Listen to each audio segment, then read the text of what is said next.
Is cracking correcting? No. Hey everyone, Dr. F.J. Schofield, West Bend, Wisconsin, chiropractor.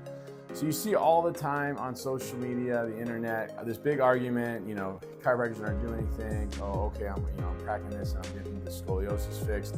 So what's really going on? Is a cracking adjustment a correcting adjustment?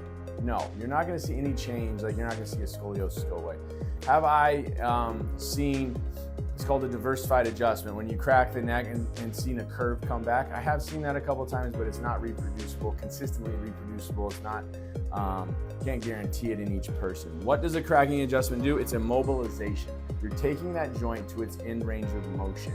There's a lot of benefit to that. One, you can help prevent degeneration and decay. You're stimulating a lot of proprioception, mechanoreception, so that's very, very healthy.